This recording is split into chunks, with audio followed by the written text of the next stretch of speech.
I mean, this whole element of respect as well. I mean, one of the elements, whether you are in Israel or whether you are in Britain or anywhere else in the world, the fact is that Ahmadi Muslims are regarded as good citizens, and it's almost that in the question that was put forward, it was because you're living peacefully in Israel, then somehow you're doing something wrong. I mean, what's your thoughts on that? Well, first of all, I'd like to thank Rashid Ahmed Saab for bringing this, because I've learnt myself, I'm sure many of the viewers have learnt, and it's very interesting to hear about how the Jamaat started in, obviously, Palestine. The thing is, of course, as you said, I mean, this is what a true Muslim should be, and this is what we've got to bear in mind, how we should be conducting ourselves. And this is the main message of the Holy Prophet Muhammad SAW, that you should be leading by example, you should be practicing whatever you preach. And people should be seeing within yourself and seeing qualities which they think, well, I would like to be like him. So this should be practiced wherever you are in the world.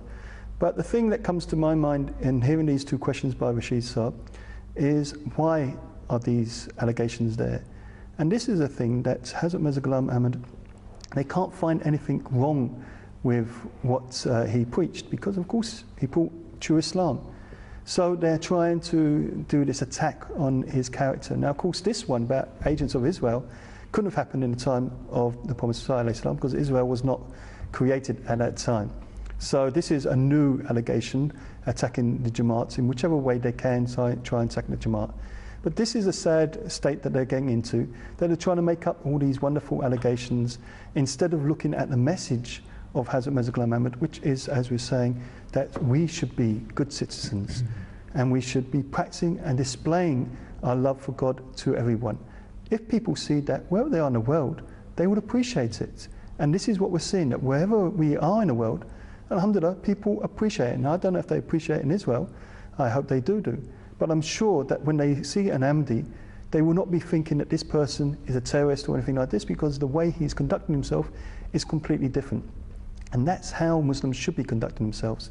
This is the message of the Holy Prophet Muhammad, not to go around trying to incite hate and make people scared of you. It should be the love that you're displaying that draws them to you. So this is what we are told, and this is what we practice. And it's that example which is taken from Munir. If I could just come one sort of final point on there. You know, Rashid Ahmed Sahib obviously raised this question on some of the questions that he's received from other non-Ahmadi friends of his. But the fact is, you know, and I assure viewers, we're sitting in the library surroundings of the Baitul Futuh Mosque here in London, which is one of the largest mosques in the world, but certainly in Western Europe. And within that, I can assure viewers, within a stone throw away from here in terms of distance, are the main studios and head offices of Muslim Television Ahmadiyya. So this suggestion in the question, Munir Saab, and I come to you here, to my right is someone who comes from that particular part of the region, from Palestine. You're sitting here as also one of the hats you wear is the head of controllers of MTA, but you're sitting here in London. So this question which is raised, that your TV programs are televised from Israel. Well, two points to keep in mind. The first is our Jamaat is established in over 190 countries around the world. In many of those countries and centres, whether it's in the US, whether it's in wherever in Britain, in England, up in Scotland or other areas, we have studios all over the world. And we do have a studio also in Kababir in our mission. Similarly, we have recorded programs also in the West Bank, we have recorded programs in Jordan, we have recorded programs in Syria.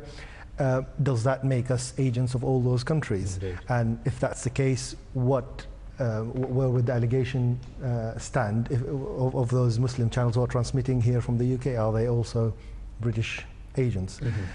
So that doesn't carry any It's weight. one of those almost nonsensical, as all these allegations sometimes can be. But that said, they're allegations, they have to be answered, and it's only appropriate that we sort of pick up on these and seek to answer them as comprehensively indeed as all of you have done so today.